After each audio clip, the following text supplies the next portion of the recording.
delighted to be here today with my own siblings. I have 4 brothers and 2 sisters, and they have been a huge factor in how I have processed the grief of losing my husband and how I've been able to find peace and resolution to a lot of the problems that come with being widowed.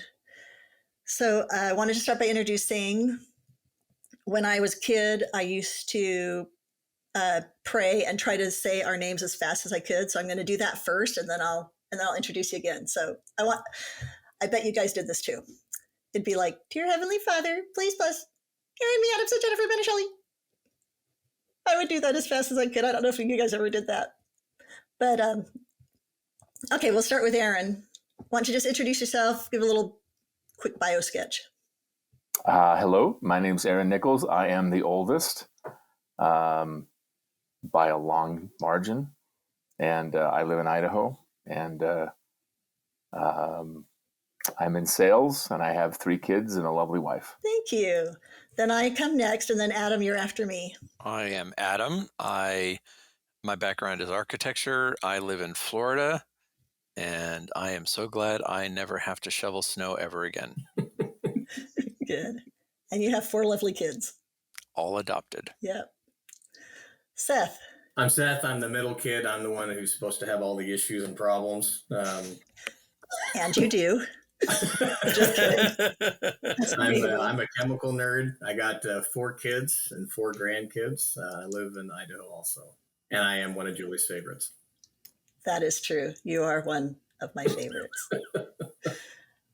Jennifer. So my name's Jennifer. I live in Mesa, Arizona. I also have 2 adopted children. I was in ophthalmology for 20 years and just did a midlife job switch to the insurance company. And I am the middle child. whatever Seth didn't get passed down to me. Okay. I don't, because really there can only be 5 middle children here, because there's one oldest That is true. One youngest. All right. And then Ben is next. And Ben, for those who listened to my episode 0, you are the Ben that was. Oh, I'm that the was Ben. You're the Ben. Yes, that's part of a major, like the foundation Yes. stone of my testimony that God was real and loves me. So although I do come after Jennifer, I am the youngest in the family. I'm the baby of the family. Everybody knows that. But I live. What do you mean by that? I live in Nevada. I live in Nevada. I've got 6 kids, and I'm an artist / CAD designer. And I'm very happily married.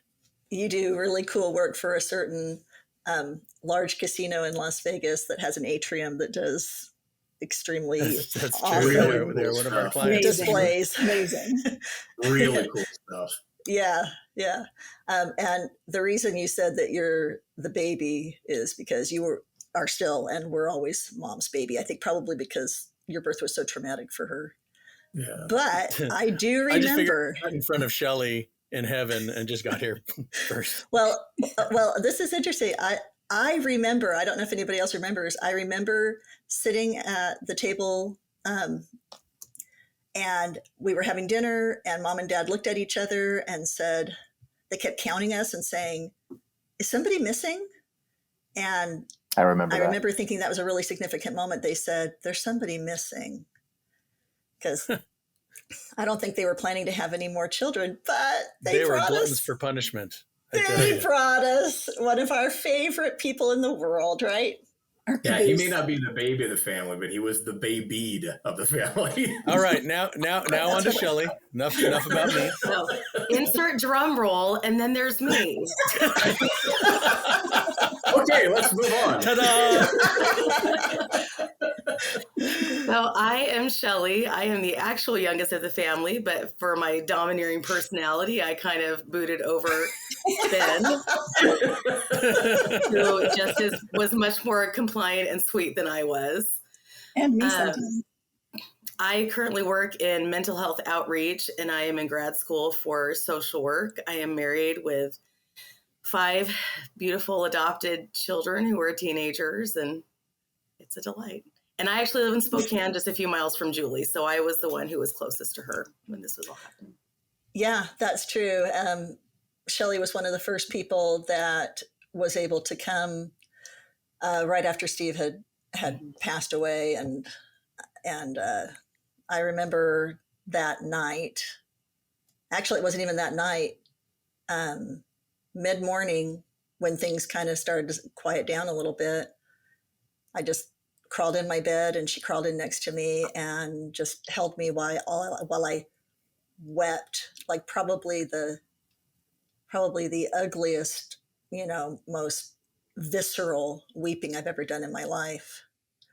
So, and that brings me to what I really wanted to emphasize today, is how crucial these family relationships have been for me in my ability to heal, my children's ability to heal.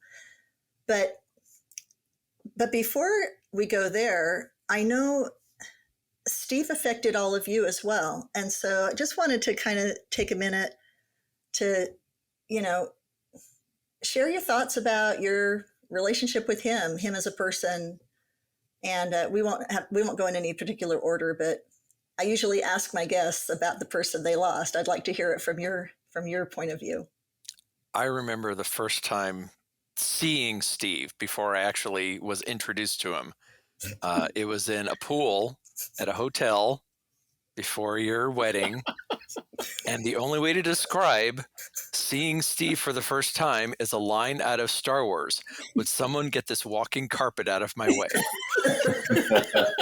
He was so hairy. I didn't believe that a human being that walked on 2 feet could be that hairy. So when Bigfoot Joyce, sighting.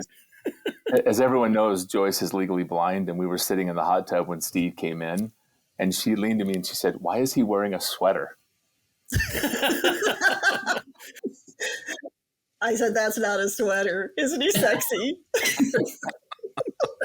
I was on my mission when you guys got married, so I didn't meet him until you'd been married for about a year or so. But it was good. I just remember I worked with doctors for a very long time, and so I remember thinking he's the smartest one in the room right now. He usually always was, but he was always someone that I could talk shop with. Because nobody else wanted to hear about, gross eyeball stuff. So, but he would humor me.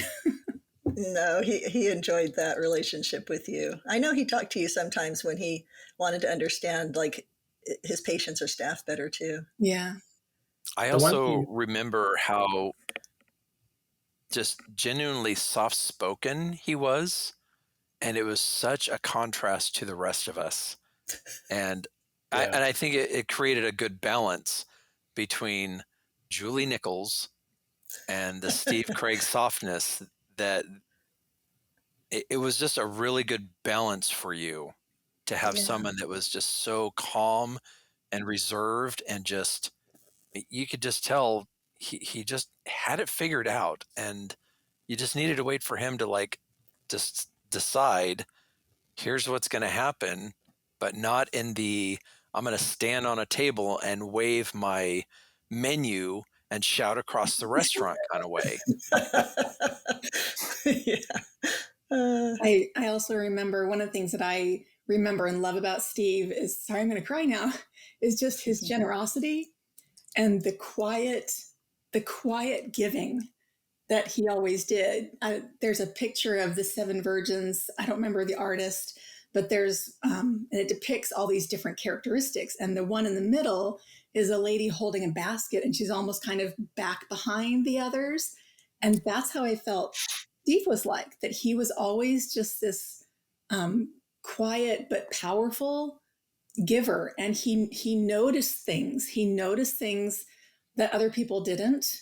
And would bring things up, and he would go about blessing people in very quiet ways, but hundreds and hundreds of people that he blessed, and you too, that you both just blessed and endeared so many people to you because of his personality and his giving nature, and both of you were just always so generous. Well, I think kind of going along with what Jen was saying is he just had this really interesting personality where if you knew, like, to know him was to love him. And it would take some time to really get to know him, where you could understand his humor and you could understand just his own mental train track.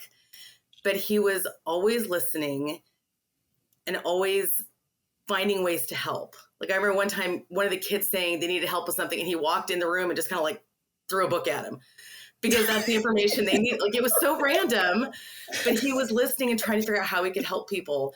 And I love that when you're around him, if you didn't know, he absolutely was the smartest person in the room and so incredibly successful, but he did not live his life to show that. He lived his life to be of service and to be helpful and generous and constantly educating people.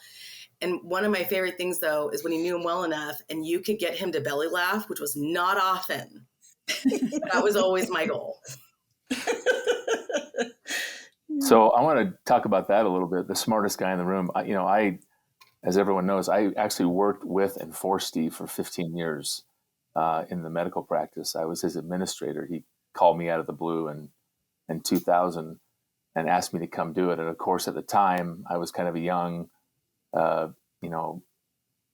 manager trying to move up in the world. And I kind of thought that he thought that I had all these gifts. I came to realize that, and I told him this many times, going back to that comment of the smartest man in the room, Steve had so much going on. He was always processing like 19 different things. That phrase, still waters run deep. And I remember telling him several times, you really could run this practice better than I could. You're just offloading it because you don't have time. But it's really true. He would have been a better financial manager than I was. He would have, maybe not a better HR manager. But I don't think so. But he, still waters run deep. He just had so much going on. He had such deep knowledge in such varied areas. And a classic example of that is when he first got sick. Julie, remember when we had to go to Mayo Clinic for the first time? And, Mayo puts together this team of doctors to try to help you. And I was in all that mainly to kind of support you, Julie, and Steve, and just sort of provide logistical support while we were there for a couple of weeks. And even in that situation, every single doctor was like, no, here's what you have and you need to deal with it. And Steve was like, I don't care if I'm just a dermatologist. That's not what I have. And he just figured it out. He figured out what he had. And this team of Mayo Clinic doctors never figured it out until he demanded that they do this brain biopsy to find out what he had. And he proved him right. And there were times when the doctors were really annoyed at him because he was like the perfect bad patient as a doctor. But he was so incredibly intelligent and so incredibly generous, but it was all under the water. It was all just, the mustache stayed put and everything else was underneath. Well, yeah, he's had that mustache since like 7th grade, right? The only time he didn't have it was when we got married because he was still active duty in the Air Force and he had to shave it off. So that we have these weird wedding pictures. But Seth, go ahead with your comment. And then I wanted to speak to something, Aaron, that you said.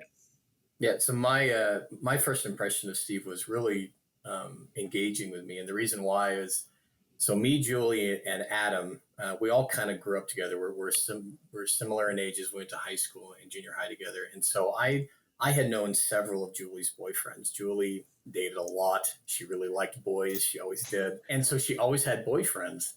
And I'll never forget when I met Steve, to not so much see Steve, but to see Julie around Steve. So Adam had talked about that earlier about Steve was this balm in Julie, because Julie is a very flamboyant. She gets very excited. And she's very passionate. She's a wonderful, wonderful person. But anybody that knows that someone's passionate knows that they go to these extremes, right, on both sides. And I'll just never forget just watching them interact and watching Julie just become much more peaceful and much more calm around her. And I remember thinking to myself, Oh yeah, that's him. He's the one. Yeah, Steve was Julie's Xanax. that's true. It's really true.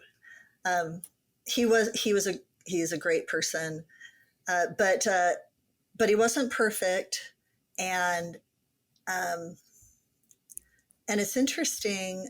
When I met him, he had been through a really significant loss. He'd married pretty young. I don't know, maybe his second year of college. He was 22. He and Alicia got married. They had two little kids while when he was in medical school. They did a internship in Spokane. Then he did medical school at University of Utah through the Air Force, went out to North Carolina and did his dermatology residency out there. And Alicia she'd been sick for most of their marriage. She had arthritis that was really debilitating. And then she developed leukemia, and she literally passed away the month after he finished his residency. So 11 years, almost in his entire schooling, was spent with somebody that he loved and had, family with, but there was always this underlying difficulty of her health. And then to get through this major life event and have her be in the hospital and pass away, he described going home to the children. He had to tell them that their mother had passed away, and he said he got in the shower and just dropped to his knees and wept.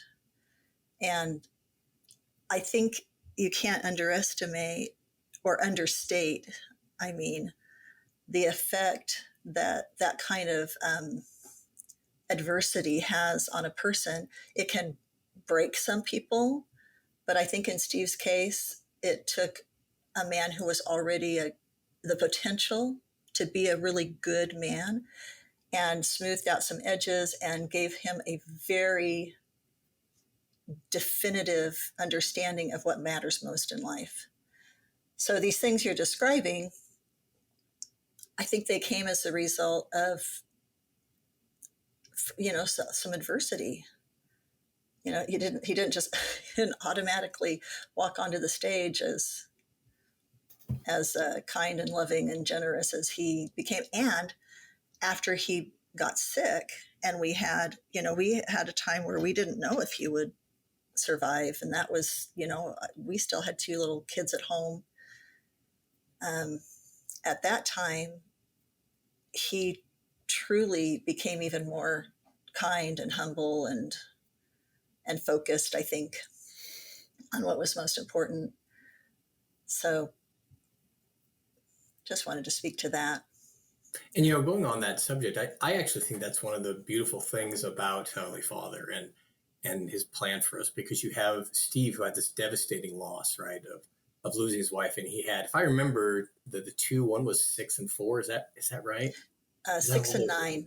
6. Okay, yeah, 6 and 9, which is still really, really young, and just how devastating that would be. But at the same time, right, there's this woman that he is preparing, because you were a little bit older when you got married, and you had always wanted to be married. You wanted nothing more than to be a wife and a mother. And then to have this experience where you wanted to love a family so much, and he was in need. I think it's actually kind of beautiful that you two got together that way. Yeah, absolutely. I think in a lot of ways, it made you both appreciate and deepen that relationship much more, because you were both of you were so grateful for who each other were at the time you two met. That's 100% true. Absolutely. And that is something that I've mentioned before. It was absolutely understood by both of us that every day we had together was a gift. And that was from the very beginning, because of his background of having lost, and because of my background of having wanted to be with somebody. So that it was a gift in our marriage, because I think we were probably more purposeful about the things that we thought about, because a lot of things just really, really didn't matter in the long scheme of things. And that's one of the cool things about a really good marriage is when you talk, because we've all had conversations with you and with Steve separately, and you can tell that with the both of you, you both felt truly that both of you had the better end of the deal. And that's real, honestly, that's really when you see a really amazing relationship, when the other one feels like they totally lucked out. Yeah. Yeah. Well, I wanted to ask you, how has this experience affected you in your own families, in your own relationship with your kids, for example? Well, I can tell you how I feel. I think Steve's passing was the beginning of something that now, almost coming up on 3 years later, is really in full bloom within me, and that is that I've begun to think about the future in terms of generations, not in terms of tomorrow or next year. My thoughts, I'm 58 years old. All of my thoughts now they're no longer about my career or my own individual future. Everything I'm thinking about is about what kind of foundation do I build for my children and my grandchildren and my great-grandchildren? What things do I put in place that will help people that I won't meet in this life? His passing was just a real, smack across the face that made me start thinking far more into the future and letting go, thinking about my own future and trying to think about, what do I put in place for these generations that are coming that will only maybe know me as a grandfather or a great-grandfather or someone in a picture on a family history chart, and that's it. But it became that's one thing that affected me big time. Thanks for sharing that. Yeah. So I think for me, what I really found out was how much I did not know Steve. It wasn't until I came up there, spent some time with Julie, talking to people who were in his inner circle and realizing that I was not there. I was not part of that. I didn't know Steve at all. I was an acquaintance with Steve, and I'm sure he loved me, and I loved him just as family is you do. And but I just realized that I need to be better at building personal relationships with my family, people outside of it, because I missed something by not knowing Steve. I really feel the loss of the relationship that I really could have benefited from.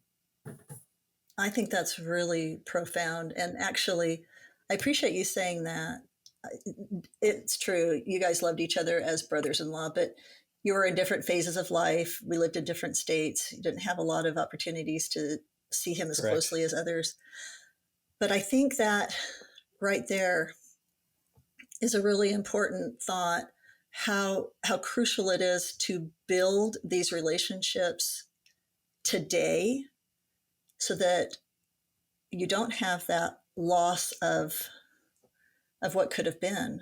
For me, what really, I was really changed both temporally and spiritually from Steve's passing. From a temporal point of view, I came up, I think it was just a few days after his death. I can't remember, it was just maybe a day or two.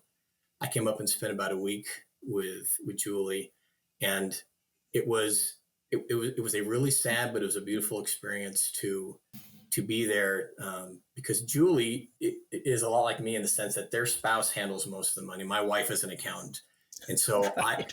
I never cared about the finances, and she needed to know. So in our marriage, it was just a good relationship. She handled the money. what was really eye-opening and terrifying to me was when I got up and I started helping Julie, we went online and we printed out, remember there was like that list of these are the things you have to do when your spouse passes away. And it was really beautiful to help Julie, but it terrified me because as I was going through this list, I couldn't answer most of those questions. I didn't know most of the stuff. And it's mostly like financial, you have to cancel this and you have to take care of that. And so when I got back home, I actually made Candace, my wife, and I go through this list, and she was so angry at me for about a week because she didn't want to talk about it. She didn't want to talk about in case, you die or I die. Here's all the account numbers. Here's my little book of passwords. All those temporal things that you don't really want to, no couple really talk about. We went to a funeral home and actually picked out all of our stuff and wrote it all down. And even though she thought it was morbid, it was actually really beneficial because it helped me in my marriage and my life be able to prepare for that. And spiritually, what was more changing to me spiritually was understanding how important it is that when you're with somebody that's grieving, to not try to help them. And what I mean by that is, for the first day or so when I was up there, I wanted to be, that brother that's in the scene of a movie where they say the one thing or they tell the one story, and he goes, "Oh, okay, I'm better now."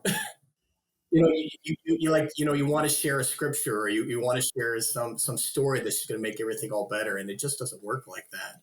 And it's been incredibly helpful to me spiritually to understand that when someone is grieving or when someone needs to talk, the best thing you can do is literally just let them talk.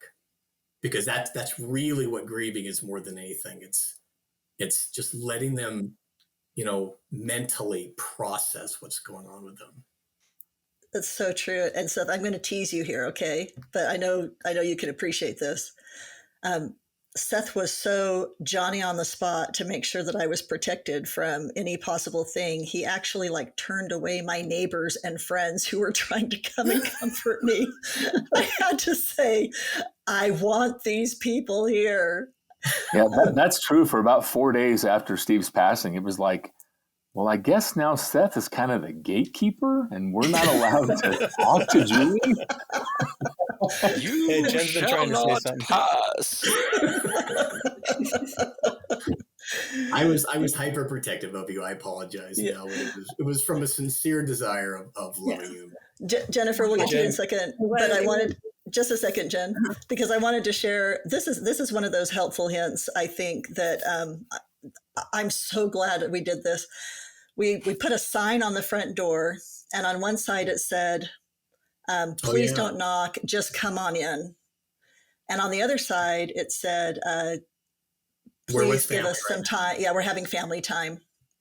And so it was always clear, and we didn't have to keep answering the door or the doorbell a million times. That was really nice, because there were times when I did want people to come and I wanted to get comfort and be hugged, but then there were other times when we just needed to be a family. So, and that actually surprised me how many of your ward members actually told me how appreciative they actually were of that sign.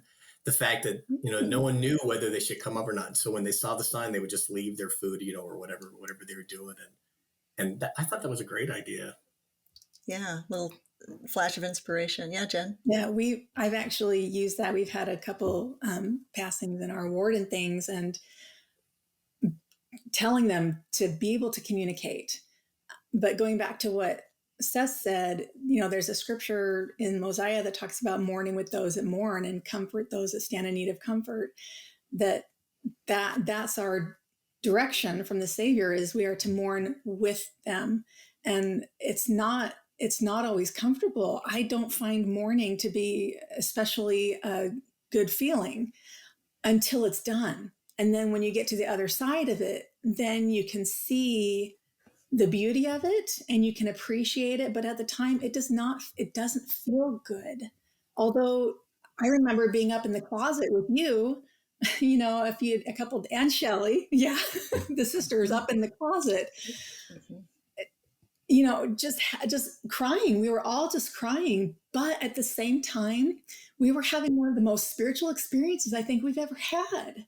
And it was absolutely beautiful. And that part felt good and it felt significant, but it also didn't feel particularly great. But it was a time that I really appreciate being able to truly mourn with you. Mm-hmm. And I think that's part of what a family, we're put in these families to help support each other. We are supposed to help mourn with each other. We are supposed to help each other in ways that a family can, that are significant. Yeah, absolutely. I was going to kind of continue just those thoughts of how we can be there for each other. Because when Steve passed, you had your neighbors there, but mom and dad and I were the next ones there. And I remember when dad had called me, it was 2 a.m. and he immediately said, "You need to get dressed. Julie needs us." And there was not a thought of any other option. I left. I told my husband, I'm like, "You've got the kids, figure it out. I've got to go." And I think, especially for our relationship being as close as we are, we always joke that you're my mom, so like half mom, half sister. And Steve was the same way, to my family, to my kids. Steve was like a grandpa. So this is a hugely pivotal experience for them. But for me and just my background and my strengths, I feel like I needed to go in and almost like just be a crutch for you and just support. I know Seth came in and Seth was the logistics gatekeeper, but I was the one texting all the ward people, and because they all know me because we live here together. So I was fielding phone calls, fielding texts, and like just checking on you. And so I went into this like mother hover mode because that's how I knew I could help. I couldn't help go through finances and do those things, but I can emotionally support. I can mourn it. And I'm very comfortable mourning with people who mourn. I'm very comfortable sitting with those feelings and just watching people come in and support you. It in that mourning is such a gift to everyone else, because it does remind us, there's this quote, and I'm going to butcher it just a little bit, but it says, what is our purpose on earth if not to make life less difficult for each other? Yeah. And I feel like when we have these experiences like this, that's where that comes into play. We're literally Heavenly Father's hands on earth. We're the angels there to support each other. It's not always angels we can't see. Sometimes it is us. And so when we're knowing people who are going through those hard things, what can we do? And I do think that the fact that we are all so close, it also made it easy to arrange even just transportation and understanding and sharing information, because as siblings, we were all close. So the information flowed really easily. We weren't managing, this person doesn't like this person and this person has to stay away from this person. It was just love and support from family and from friends and neighbors and everybody. That is absolutely right. But I wanted to speak to the fact that we are all really close, but that has also been hard won, because we were the kids that our parents could not get a babysitter to come twice to take care of, right? We might throw dirt clods at them. That's right. We were horrible, horrible kids. And we had the distinction half of our lives of being the worst kids in the ward, right? I mean, how many times did you hear mom say that? Like, oh my gosh, yes, the worst kids. And no one felt it more than her. We were rough. We were a rough bunch. Or the family where mom had to hire other kids our age to come over and do the ironing and the laundry because we wouldn't do it. Oh my gosh! I did the ironing. I did. I did too. Let's not go there. But even as we came into our adult years, we came into those experiences at different times, and so we had different varying degrees of closeness. We have had some experiences of major disruption to the relationships, but I'm really proud of the work that we have done collectively to continue to be in each other's lives, because I think we're at a point now where we understand each other so well that we can see the issues that we each have, but it doesn't come in between us being able to have a relationship with each other. And I find that there's this strange phenomenon happening with, I don't know, maybe it's the young adult generation, but there's this kind of cancel culture. You know, if you've had some rough experiences in your family or some bad memories, you just cut them out. And I'm so glad we never did that to each other, because we certainly could have had reason to. We've all hurt each other in some way or other. And yet what we had put in place was one of the absolute most important aspects for me, for all of us, I think, to heal from this really tragic experience. Yeah, Adam. So hearing about your experience that night when Shelley just held you while you cried, it reminds me of something I've learned, and I don't remember if this was before or after Steve's passing, but it's the phrase, grief is love with nowhere to go. And when you no longer have an outlet for the love you have for somebody or something, that is where grief builds, because you've got this emotion, this feeling that needs expression. And if the recipient is no longer there, there has to be another way to release it. And as Seth said, just having somebody be with you, that is one of the most intimate moments that two people can share, is when someone is grieving and you're just there shutting up. Mm-hmm. You know, Adam, it's interesting you say that, because the third day I was up there, what I mentioned earlier, the first couple of days I was just trying to like be the fixer and just trying to make you feel better. And one of the times I was sharing a story with Julie, and I had a beautiful experience spiritually that was so profound to me. I actually wrote it down, and to this day I still talk about it, where I was talking with Julie, and the Spirit actually said to me, you know, the Holy Ghost is really polite. He'll never interrupt you when you're talking. Wow. I thought that was really profound. And I stopped for a second, and I stopped talking. And then Julie started talking, and the Holy Ghost said, basically, that when someone dies, right, that we as people, we forget how intimate we are. We forget how emotional creatures we are. And it was amazing to me that when I just stopped and just let Julie talk to me, and the Spirit just said, just hold her hand. And so I held her hand. I don't know if Julie remembers, she probably doesn't remember this, but she hunched over and just wept and just had me hold her. And it was a reminder to me, just like Adam said before, about love is, you know, grief is love with nowhere to go. I think that's very profound, because that's what I realized was what one of the things that I think Julie was missing is we all take for granted that we have intimacy all the time with our spouse, right? We hold hands, we kiss, we touch, we tell jokes. And when that person's all of a sudden gone, you really do lose that intimacy with someone. And it was really cool just to realize how important that is. And this is a suggestion I would give for someone who's trying to help someone who's had a loss, is to be there for them for intimacy. And I'm just talking about just being there. Let them be held when they want to be held. And there were times where Julie didn't want to be touched or held, but she wanted me in the room. There were times where she wanted to be alone, but she wanted to know that I was next door or downstairs.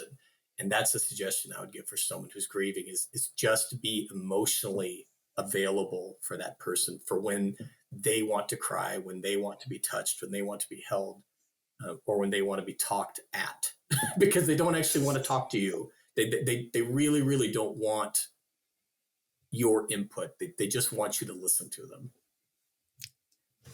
Yeah. Can I share something also, Julie, that it was really helpful, I think, for us?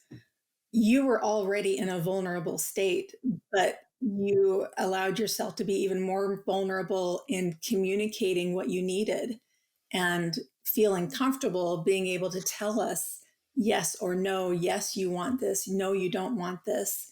And that was really helpful for us to guide us and to help us to know what to do to help you and how to support you. Can I just share one other thing? So another thing that I found super helpful because that whole day literally took my breath away. And I was trying to look through scriptures, and I found something online by, I think he's a poet named Khalil Gibran. I don't know if that's how you pronounce his last name, but it's on joy and sorrow. And it was something that he said that I have never, ever forgotten. And it's been really meaningful to me. He said, the deeper that sorrow carves into your being, the more joy you can contain. Together they come, and when one sits alone with you at your board, remember that the other is asleep upon your bed. It's two sides of the same coin. That when you feel sorrow, it's because you have loved, you have joy, you have felt something, and it's something we all are going to go through. We're all going to have sorrow. Thank you for listening to part 1. Please join us in part 2 while I continue to speak to my siblings about our experience together grieving.